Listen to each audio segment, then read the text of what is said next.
Hello friends, welcome to my channel tuition वाला। आज हम डिस्कस करेंगे क्लास 12 राजनीतिक विज्ञान समकालीन विश्व राजनीति फर्स्ट बुक राजनीतिक विज्ञान की फर्स्ट बुक का चैप्टर 2 अध्याय 2 सत्ता में समकालीन केंद्र। इस चैप्टर के मोस्ट इम्पोर्टेंट टॉपिक्स को हम डिस्कस करेंगे, इस चैप्टर को अच्छे से समझेंगे। तो सत्ता के समकालीन केंद्र का अर्थ, इसमें है सत्ता के समकालीन केंद्र। इसके नोट्स को, ये जो आपको है ये आपका शॉर्ट नोट्स है, क्योंकि आपका चैप्टर जो है वो थोड़ा मतलब डिटेल में है तो वो चैप्टर थोड़ा लॉन्ग है, तो ये इसके शॉर्ट नोट्स हैं। तो शॉर्ट नोट्स की मदद से हम सत्ता के समकालीन केंद्र चैप्टर को समझेंगे।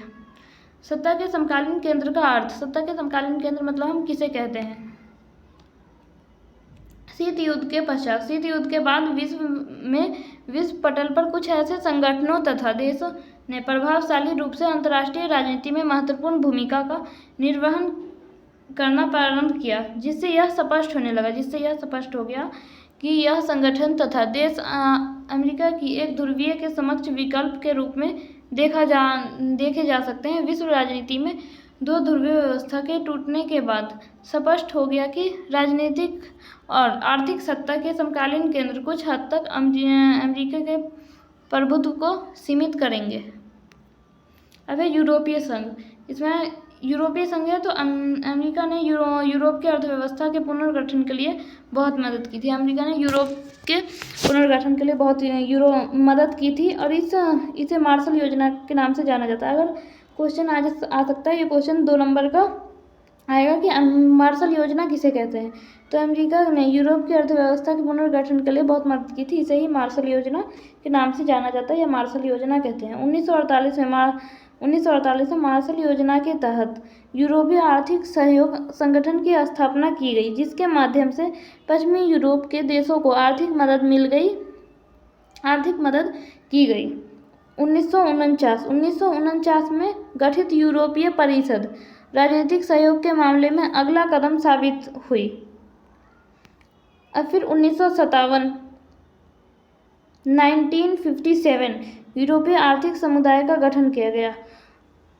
अब यहाँ पे 7 फरवरी 1992 में maastricht संधि के द्वारा यूरोपीय संघ का गठन हुआ। यूरोपीय आर्थिक समुदाय का गठन हुआ था वो 1957 में हुआ था, और 7 फरवरी 1992 में maastricht संधि के द्वारा यूरोपीय संघ का गठन हुआ। वर्तमान में सदस्य देशों की संख्या, वर्तमान में जो सदस्य देश की संख्या थी, मतलब यूरोपीय संघ के गठन होने के बाद, तो वो थी 27 देश थे, जिसमें से कि 15 पुराने देश थे और 12 नए देश थे। तो यहाँ पे है यूरोपीय संघ के सदस्य देश, यूरोपीय संघ के पुराने सदस्य। तो ये टोटल 15 है। 15 सदस्य देश पुराने थे और 15 सदस्य देश नए थे। Australia, Belgium, Denmark, Finland, France, Germany, Greece, और 12 नए थे।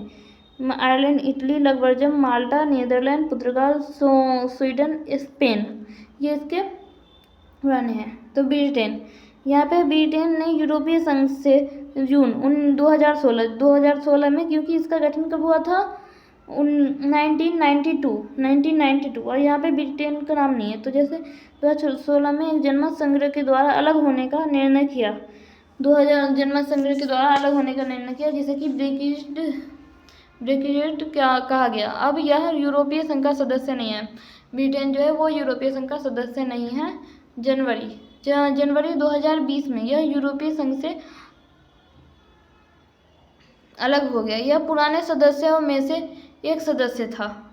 जनवरी 2020 में इसने 2016 में संग्रह किया था, एक जनमत संग्रह में निर्णय लिया था, और 2020 में यह यूरोपीय संघ से अलग हो गया था ब्रिटेन। अब यहाँ पे यूरोपीय संघ के नए सदस्य देशों के नाम, नए सदस्य। तो ये नए सदस्य जो हैं वो है एस्टोनिया, लातविया, लिथुआनिया, पोलैंड, चेक गणराज्य, Romania, Slovakia, Hungary, Croatia, Bulgaria, Cyprus, Slovenia. यूरोपीय संघ के सदस्य देशों की वर्तमान में संख्या है 27 है। यूरोपीय संघ के गठन के उद्देश्य, मतलब कि यूरोपीय संघ का गठन क्यों किया गया था, उसके उद्देश्य क्या थे। उसके उद्देश्य जो थे वो एक समान विदेश नीति व सुरक्षा नीति। एक समान विदेश नीति व सुरक्षा नीति के लिए आर्थिक मामलों तथा न्याय से जुड़े मामलों पर सहयोग के लिए एक समान मुद्रा का चलन, ताकि जितने भी 27 देश हैं उसमें एक समान मुद्रा का चलन हो, वीजा मुक्त आवागमन हो, बिना वीजा के आ जा सके, इसलिए यूरोपीय संघ का गठन किया गया था। यूरोपीय संघ की व्यवस्था, यूरोपीय संघ की विशेषताएं। यूरोपीय संघ की विशेषताएं हैं तो यूरोपीय संघ ने आर्थिक सहयोग वाली संस्था से बदलकर राजनीतिक संस्था का रूप ले लिया था। यूरोपीय संघ जो आर्थिक सहयोग वाली संस्था थी तो वो राजनीतिक संस्था का रूप ले लिया था।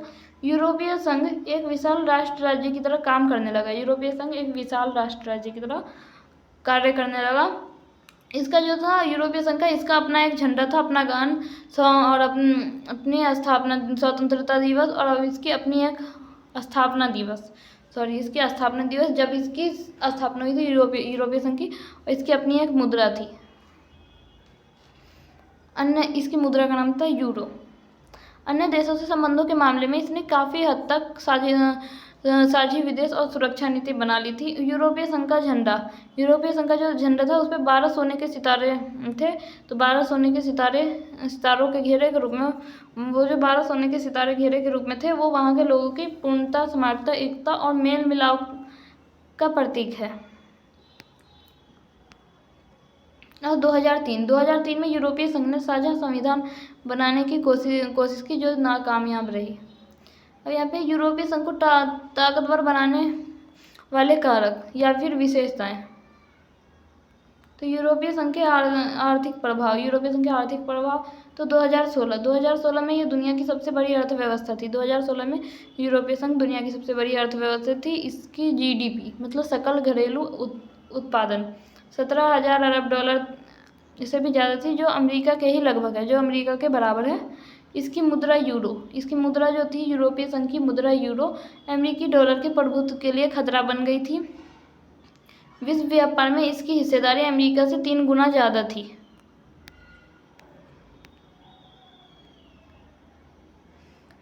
इसकी आर्थिक शक्ति का प्रभाव यूरोप, एशिया और अफ्रीका के देशों पर है।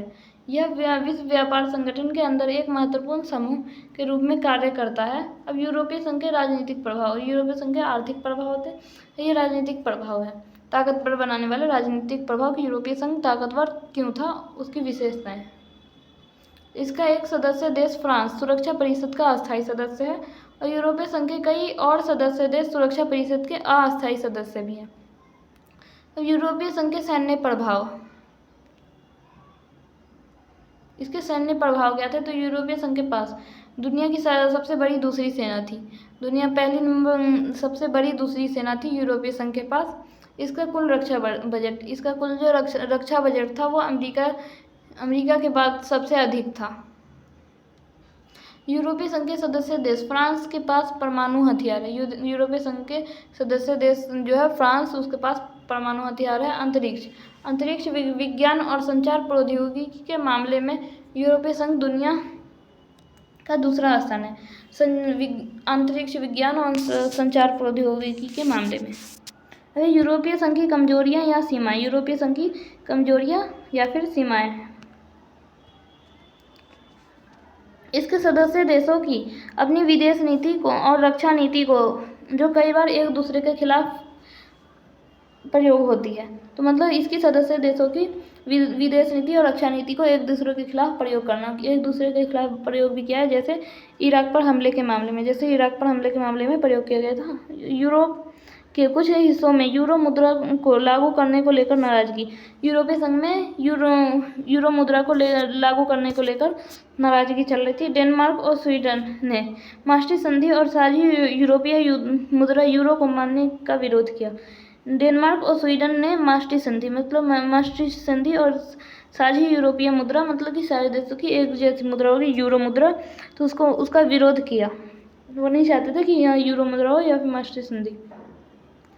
यूरोपीय संघ के कई सदस्य देश अमेरिकी गठबंधन में थे। यूरोपीय संघ के कई सदस्य देश जो थे वो अमेरिकी गठबंधन में थे, ये भी इसकी कमजोरी थी। ब्रिटेन की पूर्व प्रधानमंत्री मार्garet थैचर ने ब्रिटेन को यूरोपीय बाजार से अलग रखा। अलग रखा था। यहाँ पे है ब्रिटेन ने यूरोपीय संघ से जून 2016 में एक जनमत संग्रह के द्वारा अलग होने का निर्णय लिया, जिसे ब्रेक्जिट का कहा गया। ब्रिटेन अब यूरोपीय संघ का सदस्य नहीं है, तो ये भी इसकी कमजोरी है। अब यहाँ पे दक्षिण पूर्व एशियाई राष्ट्रों का संगठन आसियान। तो आसियान के सदस्य देश, तो आसियान के संस्थापक देश और नए सदस्य देश। मतलब कि संस्थापक देश का मतलब क्या है? जिन्होंने स्थापना की थी, जिन्होंने आसियान की स्थापना की थी। तो ये संस्थापक देश हैं Indonesia, Malaysia, Philippines, Singapore, Thailand. और ये है नए सदस्य देश जो बाद में जुड़े हैं: Brunei Darussalam, Vietnam, Laos, Myanmar, Cambodia. तो यहाँ पे अगस्त 1967 में इस क्षेत्र के 5 देश, ये जो है संस्थापक देश Indonesia, Malaysia, Philippines, Singapore, Thailand ने बैंकॉक घोषणा पर, जैसे कि किस घोषणा पर हस्ताक्षर करके आसियान की स्थापना की थी? तो बैंकॉक घोषणा पर हस्ताक्षर करके आसियान की स्थापना की। इन 5 देशों को आसियान का संस्थापक देश कहा जाता है। अब यहाँ पे है बाद में Brunei Darussalam, Vietnam, Laos, Myanmar और कंबोडिया को शामिल किया गया और इनकी सदस्य संख्या 10 हो गई। ये बाद के जो 5 देश हैं, नए सदस्य देश, इन्हें बाद में शामिल किया गया था। और आसियान की स्थापना के उद्देश्य, मतलब कि आसियान की स्थापना क्यों की गई थी? तो सदस्य देशों के आर्थिक विकास को तेज करने के लिए की गई थी।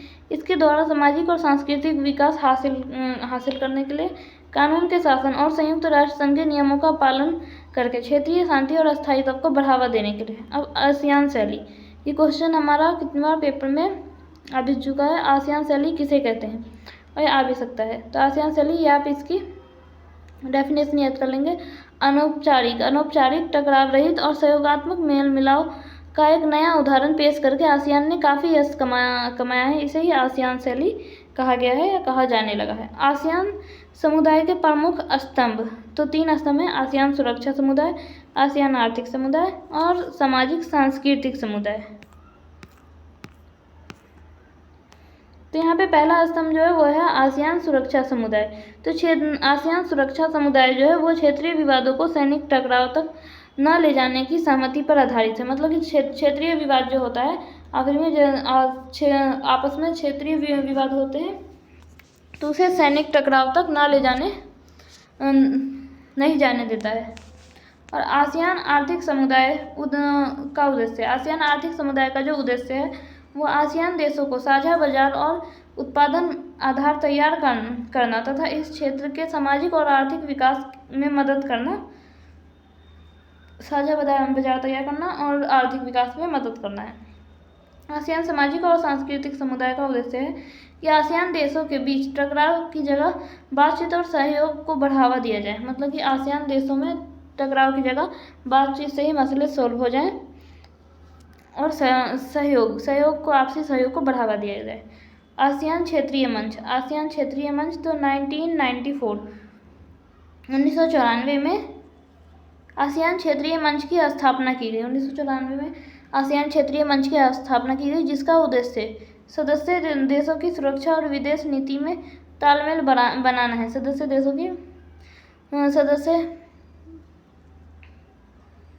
देशों की सुरक्षा और विदेश नीति में तालमेल बनाना है।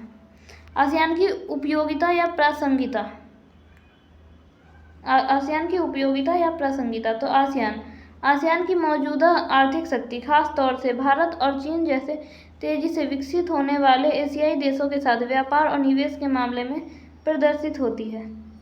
आसियान ने निवेश, श्रम और सेवाओं के मामले में मुक्त व्यापार क्षेत्र बनाने पर भी ध्यान दिया है। आसियान तथा चीन ने भी मुक्त व्यापार क्षेत्र बनाने में रुचि दिखाई है। आसियान तथा चीन ने भी बनाया मुक्त व्यापार, उसमें रुचि दिखाई है।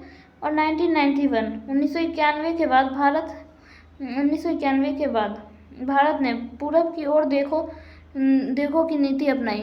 1991 के बाद भारत ने पूरब की ओर देखो की नीति अपनाई और 2014 में एक्ट ईस्ट की नीति अपनाई, जिसका उद्देश्य दक्षिण पूर्व एशियाई देशों के साथ राजनीतिक, आर्थिक और सुरक्षा सहयोग को बढ़ावा देना है। भारत ने आसियान के सदस्य देश सिंगापुर, थाईलैंड, मलेशिया के साथ मुक्त व्यापार समझौता किया। 2009 में भारत ने आसियान के साथ मुक्त व्यापार समझौता किया, जो 1 जनवरी 2010 में लागू हुआ।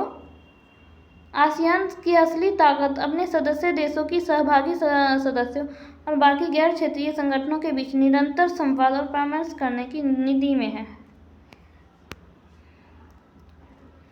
यह एशिया का एकमात्र ऐसा संगठन है जो एशियाई देशों और विश्व शक्तियों को राजनीतिक और सुरक्षा मामलों पर चर्चा के लिए मंच उपलब्ध कराता है। आसियान ने कंबोडिया को टकराव को समाप्त कर दिया। आसियान ने कंबोडिया के टकराव को समाप्त कर दिया और आसियान ने पूर्वी तिमोर के संकट को भी संभाला।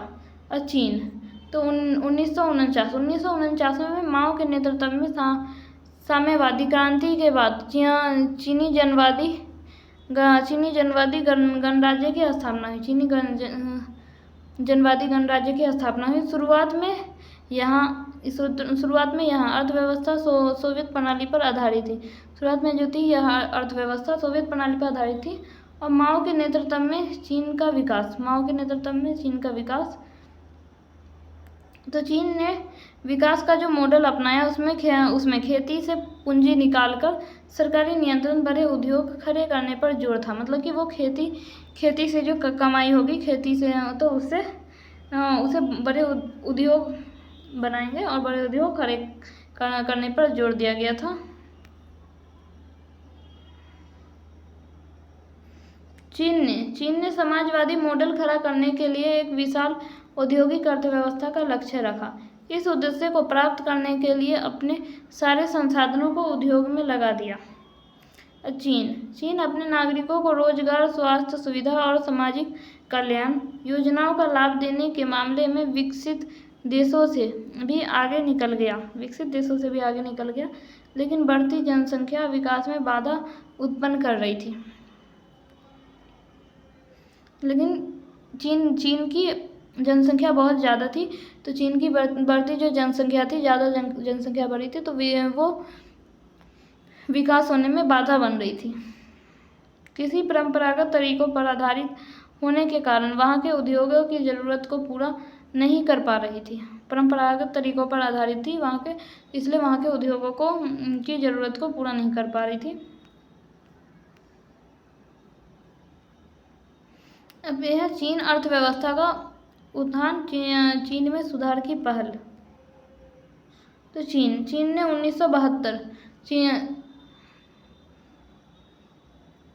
1972 में अमेरिका से संबंध बनाकर अपने राजनीतिक और आर्थिक एकांतवास को खत्म किया।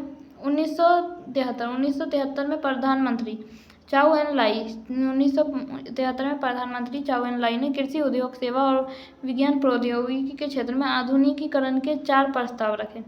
1978 में तत्कालीन नेता देंग शियाओपिंग ने चीन में आर्थिक सुधारों और खुले द्वार की नीति की घोषणा की। और 1982 में खेती का निजीकरण किया गया। 1998 में उद्योगों का निजीकरण किया गया। इसके साथ ही चीन में विशेष आर्थिक क्षेत्र, स्पेशल इकोनॉमिक जोन SEZ स्थापित किया गया। SEZ। अगर चीन 2001 में विश्व व्यापार संगठन में शामिल हो गया। इस तरह दूसरे देशों के लिए अपनी अर्थव्यवस्था खोलने की दिशा में चीन ने एक कदम और बढ़ाया है। चीन के पास अब विदेशी मुद्रा का विशाल भंडार है। विदेशी मुद्रा का जो है वो चीन के पास विशाल भंडार है।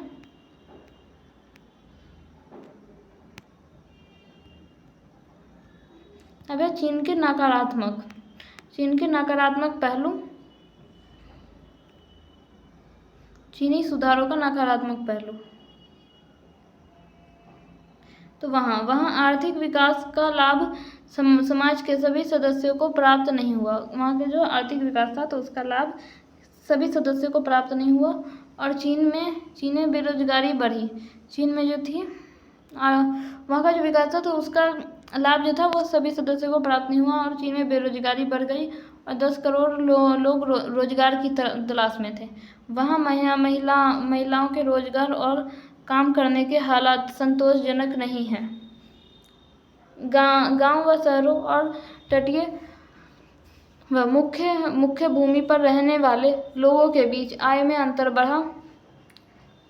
मतलब कि जो गांव में रहने वाले लोग हैं वो काम कर रहे हैं और शहरों में जो लोग काम कर रहे हैं तो उनके बीच मतलब उनका आय, उन्हें जो सैलरी मिलती है तो उसमें अंतर है। जैसे कि गांव में लोगों को कम मिल रही थी और शहरों में ज़्यादा मिल रही थी। विकास की गतिविधियों ने पर्यावरण को काफ़ी हानि पहुंचाई। विकास मतलब कि ज़्यादा ही विकास करने के लिए नए उद्योग, नई फैक्ट्रियाँ लगाने लगे। तो फैक्ट्रियों से निकलने वाले जो प्रदूषण है, फैक्ट्रियों से निकलने वाले कचरे, धुएँ, ये सब पर्यावरण को काफ़ी हानि पहुंचाई। चीन में प्रशासनिक और सामाजिक जीवन में भ्रष्टाचार बढ़ा। और चीन विश्व की नई उभरती शक्तियों के रूप में, चीन कैसे विश्व की नई उभरती शक्तियों के रूप में थी? तो क्षेत्रफल के हिसाब से विशाल आकार, मतलब कि क्षेत्रफल के हिसाब से इसकी जनसंख्या बहुत ज़्यादा थी, विशाल आकार था। 2001 में विश्व व्यापार संगठन का सदस्य बना। विश्व की यह एक बड़ी अर्थव्यवस्था है। जापान, अमेरिका, आसियान और रूस सभी व्यापार के आगे चीन से बाकी विवादों को भुला चुके हैं।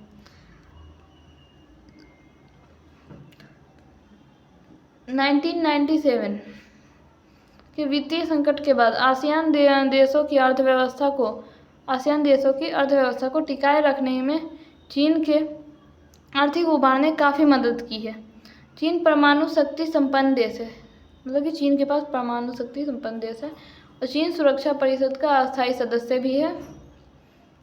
चीन द्वारा लातीनी अमेरिका और अफ्रीका में निवेश तथा सहायता की इसकी नीतियाँ दर्शाती है कि चीन विश्व में एक नई शक्ति के रूप में उभर रहा है। चीन के साथ भारत के संबंध कैसे हैं? विवाद के क्षेत्र में, मतलब कि चीन के साथ भारत के संबंध विवाद के क्षेत्र में कैसे हैं, फिर सहयोग के क्षेत्र में कैसे हैं। तो पहले हम पढ़ेंगे विवाद के क्षेत्र में कैसे हैं। तो 1950 में चीन द्वारा तिब्बत को हड़पने तथा भारत चीन सीमा पर चीन द्वारा बस्तियां बसाने से दोनों देशों के संबंध एकदम बिगड़ गए। 1950 में चीन ने तिब्बत को हड़पने की कोशिश की थी। तो तिब्बत के प्रधानमंत्री ने चीन में रहने के लिए जगह मांगी थी, रहने के लिए आग्रह किया था। तो भारत ने उसकी बस्तियों को बसाया था। तो इसमें चीन ने समझा था कि वो हमारे अंदरूनी मामले में दखल अंदाजी कर रहा है और तिब्बत का सहयोग कर रहा है। तो इसलिए उसके संबंध बिगड़ गए थे। अरुणाचल प्रदेश के कुछ इलाकों और लद्दाख के अक्साई चीन क्षेत्र पर प्रतिस्पर्धी दावे के चलते 1962 में भारत चीन युद्ध हुआ।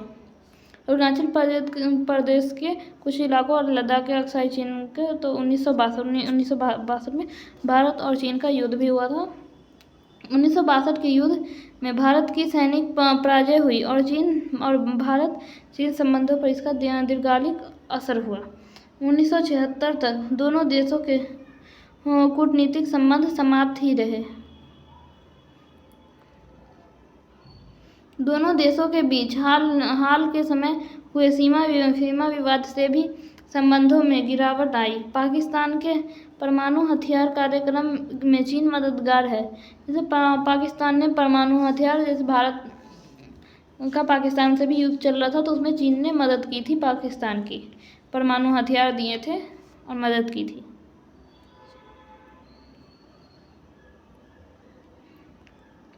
बांग्लादेश म्यांमार से चीन के सैनिक संबंधों को दक्षिण एशिया में भारत के हितों के खिलाफ माना जाता है। बांग्लादेश म्यांमार से चीन के सैनिक संबंध को दक्षिण एशिया में भारत के हितों के खिलाफ माना जाता है। और संयुक्त राष्ट्र संघ भारत के आतंकवादी प्रस्ताव के विरोध चीन वीटो शक्ति का प्रयोग पाकिस्तान में समर्थन देता है। चीन जो है पाकिस्तान का समर्थन किया था चीन पाकिस्तान आर्थिक गलियारा चीन और भारत के संबंधों में गिरावट लाता है। चीन पाकिस्तान आर्थिक गलियारा जो वो चीन और भारत के संबंधों को मतलब बिगाड़ता है, उसमें गिरावट लाता है। अब है यहाँ पे सहयोग के क्षेत्र। तो वर्ष 1970 के दशक के उत्तरार्ध में चीन के राजनीतिक नेतृत्व बदलने से चीन की नीति में अब परिवर्तन हुआ। चीन ने वैचारिक मुद्दों के स्थान पर व्यवहारिक मुद्दे प्रमुख किए, इसलिए चीन भारत के साथ विवादास्पद मामलों को छोड़कर संबंध सुधारने को तैयार हो गया। चीन ने भारत के साथ जो भी विवाद के मुद्दे थे उसको भूलकर दोबारा से संबंध सुधारने के लिए तैयार हो गया। दोनों देशों के संबंधों का राजनीति ही नहीं आर्थिक पहलू भी है। दोनों देश एशिया की राजनीति में और अर्थव्यवस्था में महत्वपूर्ण भूमिका निभाना चाहते हैं। दिसंबर 1988 में राजीव गांधी द्वारा चीन का दौरा कर संबंधों को सुधारने का प्रयास किया। राजीव गांधी ने 1988 में चीन का दौरा किया था और संबंधों को सुधारने का प्रयास किया था। दोनों देशों ने सांस्कृतिक आदान प्रदान, विज्ञान तकनीक के क्षेत्र में परस्पर सहयोग और व्यापार के लिए सीमा पर पोस्ट खोलने के समझौते किए। 1999 में भारत चीन व्यापार लगभग 30% सालाना की दर से बढ़ रहा है। 1992 में भारत चीन के बीच 33 करोड़ 80 लाख डॉलर तक का द्विपक्षीय व्यापार हुआ। मतलब कि 33 करोड़ 80 लाख डॉलर का द्विपक्षीय व्यापार हुआ दोनों पक्षों की तरफ से। 2017 में बढ़कर यह 1992 में ये हुआ था और 2017 में ये बढ़कर 84 अरब डॉलर 84 अरब डॉलर पर हो गया। यहाँ पे है विश्व में ऊर्जा सौदा हासिल करने के मामले में भी दोनों देश सहयोग के लिए तैयार हैं। परिवहन और संचार मार्गों की बढ़ोतरी, समान आर्थिक हितों के कारण संबंध सकारात्मक हो रहे हैं। परिवहन और संचार मार्गों की बढ़ोतरी, समान आर्थिक हित के कारण संबंध सकारात्मक हो रहे हैं। चीन और भारत के नेता और अधिकारी अब अक्सर दिल्ली की बीजिंग का दौरा करते हैं। चीन और भारत के नेता और अधिकारी भी दिल्ली की बीजिंग का दौरा करते हैं। अब है जापान।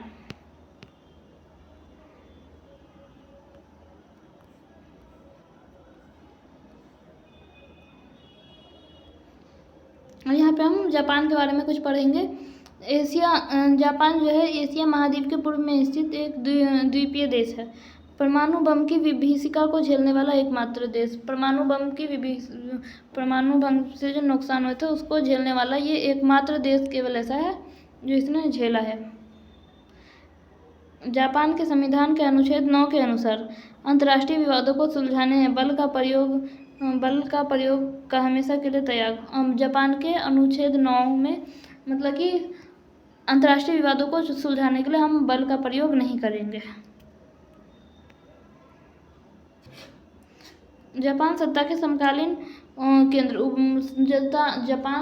समकालीन उभरते केंद्र के रूप में। जापान के पास प्राकृतिक संसाधन कम है क्योंकि जापान में परमाणु बम का हमला हुआ था, तो उसके बाद से मतलब वहाँ की ज़मीनें जो थी वो बंजर हो गई थी। वहाँ पे मतलब कुछ भी जहाँ पे हमला हुआ था उसके आसपास के कितने क्षेत्रों में, और वहाँ बिल्कुल ही कम होता है। वहाँ प्राकृतिक संसाधन जैसे अनाज वनाज ये सब कम उगते हैं और कच्चे माल का आयात करता है। तो जो भी वो दूसरे देशों से खरीदता है, जो भी अनाज वनाज ये सब होता है वो दूसरे देशों से खरीदता है। इसके बावजूद उच्च प्रौद्योगिकी उत्पाद बनाने में प्रसिद्ध है। मतलब कि उच्च प्रौद्योगिकी उत्पाद बनाने में प्रसिद्ध है, जैसे कि सोनी, पैनासोनिक, होंडा, सुजुकी प्रसिद्ध जापानी ब्रांड है। ये सब जो भी ब्रांड है ये जापानी ब्रांड है। 1964 में जापान OECD का सदस्य बना। जापान की अर्थव्यवस्था विश्व की तीसरी सबसे बड़ी अर्थव्यवस्था है। दूसरी अर्थव्यवस्था यूरोपीय संघ थी और जापान विश्व की तीसरी सबसे बड़ी अर्थव्यवस्था है ये। एशिया के देशों में अकेला जापान ही समूह 7 का सदस्य है। आबादी के लिहाज से जापान का विश्व में 11वां स्थान है, मतलब कि जापान आबादी के हिसाब से विश्व में 11वां स्थान है जापान का। संयुक्त राष्ट्र संघ के बजट में अंशदान करने के लिहाज से जापान दूसरा सबसे बड़ा देश है। सैन्य व्यय के लिहाज से विश्व में जापान का 7वां स्थान है। 1991 से जापान का अमेरिका के साथ सुरक्षा गठबंधन है। दक्षिण कोरिया, तो यहाँ पे दक्षिण कोरिया, तो कोरियाई प्रायद्वीप द्वितीय विश्व युद्ध के अंत में दक्षिण कोरिया रिपब्लिक ऑफ कोरिया तथा उत्तरी Korea democratic Republic of Korea में विभाजित किया गया। ताकि कोरियाई प्रायद्वीप को द्वितीय विश्व युद्ध के अंत में, द्वितीय विश्व युद्ध का जो अंत था, तो दक्षिण कोरिया को दो इसमें विभाजित किया गया। एक तो है रिपब्लिक ऑफ कोरिया और एक है डेमोक्रेटिक पब्लिक ऑफ कोरिया। यह एशिया महाद्वीप में स्थित है। दक्षिण कोरिया एशिया महाद्वीप में स्थित है। रिपब्लिक ऑफ कोरिया दक्षिण कोरिया की राजधानी सियोल है, जहाँ से हान नदी होकर गुजरती है। तो हान नदी दक्षिण कोरिया की राजधानी सियोल से होकर गुजरती है। दक्षिण कोरिया सत्ता के समकालीन उभरते केंद्र के रूप में, तो 1960 के दशक से 1980 के दशक के बीच दक्षिण कोरिया का आर्थिक शक्ति के रूप में तेजी से विकास हुआ। जैसे हान नदी क्या है, हान नदी पर चमत्कार किसे कहा गया है, तो इसमें आपको ये लर्न करना है, याद करना है। 1960 से 1980 के दशक के बीच में दक्षिण कोरिया का आर्थिक शक्ति के रूप में तेजी से विकास हुआ है, जिसे हान नदी पर चमत्कार कहा जाता है। 1996 में दक्षिण कोरिया OECD का सदस्य बना। 2017 में दक्षिण कोरिया की अर्थव्यवस्था विश्व की 11वीं सबसे बड़ी अर्थव्यवस्था है। सैन्य व्यय के लिहाज से विश्व में दक्षिण कोरिया का 10वां स्थान है। मानव विकास रिपोर्ट 2016 के अनुसार विश्व में दक्षिण कोरिया का HDI रैंक 18वां है। दक्षिण कोरिया के उच्च मानव विकास के लिए जिम्मेदार प्रमुख कारकों में सफल भूमि सुधार, ग्रामीण विकास, व्यापक मानव संसाधन विकास, तीव्र न्याय संगत आर्थिक वृद्धि शामिल है। दक्षिण कोरिया उच्च प्रौद्योगिकी के लिए प्रसिद्ध है। सैमसंग मतलब कि उच्च प्रौद्योगिकी के लिए प्रसिद्ध है। जो भी ब्रांड है वो दक्षिण कोरिया के ही ब्रांड है। जैसे हो सैमसंग हो गया, LG हो गया, हुंडई भारत के प्रसिद्ध दक्षिण कोरियाई ब्रांड है। भारत के प्रसिद्ध दक्षिण कोरियाई ब्रांड है। सैमसंग, LG, हुंडई प्रसिद्ध दक्षिण कोरियाई ब्रांड है।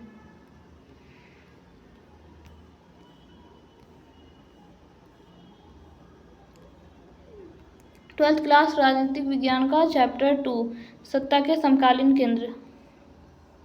फर्स्ट बुक का हमने दूसरा चैप्टर सत्ता के समकालीन केंद्र, इस चैप्टर को हमने अच्छे से रिवाइज किया है और एक्सप्लेन भी किया है। इसमें आपके जो भी इम्पोर्टेंट टॉपिक्स हैं वो मैंने बता दिए, तो वो इसे आप लर्न कर लेना, क्योंकि पेपर में आ सकते हैं। Thanks for watching, like share and subscribe for more videos.